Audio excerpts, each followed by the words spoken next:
সঠিক সময়ে নৌকা থাকে না এবং বর্ষাকালে কচুরিপানা থাকে এবং আমার স্কুলেতে অনেক প্রবলেম হয়ে যায় স্কুলে আসতে। ওই পার থেকে নৌকাটা আসতে প্রায় আধা ঘন্টা সময় লাগবে। এখানটা ব্রিজটা হয় আমাদের খুব অল্প সময়ের মধ্যে যাতায়াত করতে পারবো। নানা ইতিহাস ঐতিহ্যের সাক্ষী হয়ে আছে গোসিঙ্গা দরদরিয়া খেয়াঘাট। সুলতানি আমলে গাজীপুরের শ্রীপুর ও কাপাসিয়া উপজেলার সীমান্তবর্তী এলাকা গোসিঙ্গায় গড়ে উঠেছিল ছোট নদী বন্দর।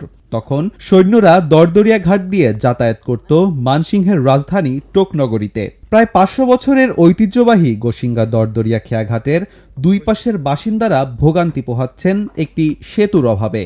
সাইডেনলি যদি কোনো সময় একটা রোগী কোনো সিরিয়াস প্রবলেম পড়ে যায় তাহলে দেখা যায় ওই পার থেকে আমাদের শ্রীপুরে আনতে খুব কষ্ট হয়ে যায়, খুব ক্রাইসিসের মধ্যে তারা পড়ে যায়। তো এরকম সিরিয়াস সময়ে যদি আমাদের একটা সেতু না হয় তাহলে আমাদের খুব প্রবলেম ফেস করতে হয়। সেতু না থাকায় নদীর খাড়া পাড়বে এখনো প্রতিদিন নদী পার হচ্ছেন শত শত মানুষ। বর্ষা মৌসুমে পাড়ে ওঠানামা করতে গিয়ে ভোগান্তির শিকার হন তারা। বিশেষ করে স্কুল কলেজে যাতায়াত করতে ভোগান্তিতে পড়তে হয় শিক্ষার্থীদের। আমার বাড়ি নদীর ওপার, আমার স্কুলে আসতে অনেক সমস্যা হয়। সঠিক সময়ে নৌকা থাকে না এবং বর্ষাকালে কচুরিপানা থাকে এবং আমার স্কুলেতে অনেক প্রবলেম হয়ে যায় স্কুলে আসতে। এমনকি আমাদের কাপাসিয়া দিয়ে ঘুরে আসতে হয়। আমার পরীক্ষার সময় এমনকি আমার একটা পরীক্ষা পর্যন্ত আমি দিতে পারি নাই এই সমস্যার জন্য।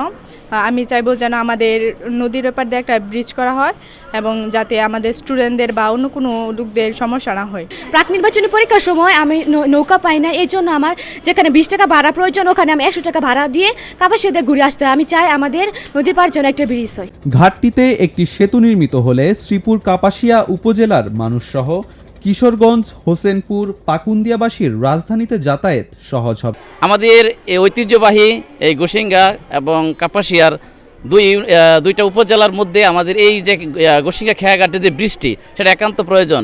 আমাদের নদীর ওই পার থেকে আমাদের শত শত ছেলেমেয়েরা এপারে এসে লেখাপড়া করে গোসিঙ্গা উচ্চ বিদ্যালয় এবং আমাদের খোঁজাখানি বালিকা উচ্চ বিদ্যালয়ে, পাশাপাশি এপারের অনেক মেয়েরা হাইলজোর কলেজে পড়াশোনা করে। তাছাড়া আমাদের এই ব্রিজটা হলে সারা বাংলাদেশের পশ্চিম বাংলা থেকে পূর্ব বাংলার মধ্যে একটা যোগাযোগ হতে পারে, আমাদের সিলেট পর্যন্ত আমাদের মানুষ যোগাযোগ করতে পারবে সহজে। শীতলক্ষার খেয়াঘাটে দুপারের মানুষের সেতু বন্ধন হয়ে আছে। বহু ইতিহাসের সাক্ষী গোসিঙ্গার খেয়াঘাট। বাংলাদেশের প্রথম প্রধানমন্ত্রী তাজউদ্দিন আহমেদের স্মৃতি ধরে রাখতে ও গোসিঙ্গাবাসীর মধ্যে সেতু বন্ধন স্থাপন করতে সেতু নির্মাণের দাবি দুই উপজেলার মানুষের। ওই পার থেকে নৌকাটা আসতে প্রায় আধা ঘন্টা সময় লাগবে। আমি যদি এখান থেকে কাপাসিয়া যাই বা আমরা যাই 10 মিনিটের রাস্তা, যদি এখানটা ব্রিজটা হয় আমাদের খুব অল্প সময়ের মধ্যে যাতায়াত করতে পারবো। তারপর আমাদের মোটরসাইকেল যারা বাইক চালায় তাদেরকে ওই নৌকার মধ্যে বাইকটা ওঠানো নামানো খুব কষ্টদায়ক হয়। তাই আমি আশা করব খুব দ্রুতই যেন আমাদের এই ব্রিজটা হয়।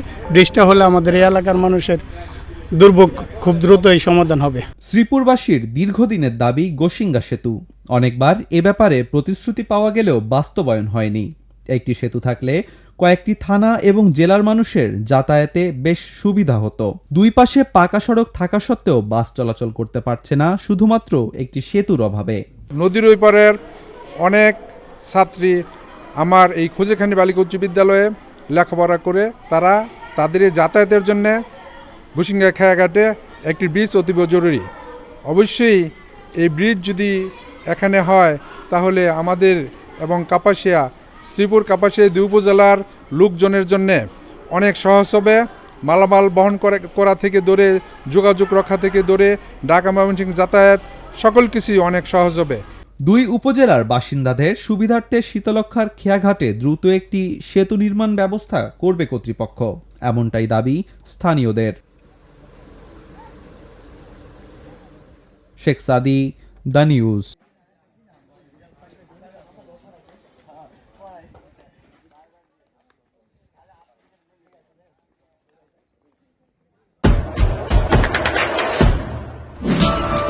দেশে দেশে সবার সাথে দ্য নিউজ।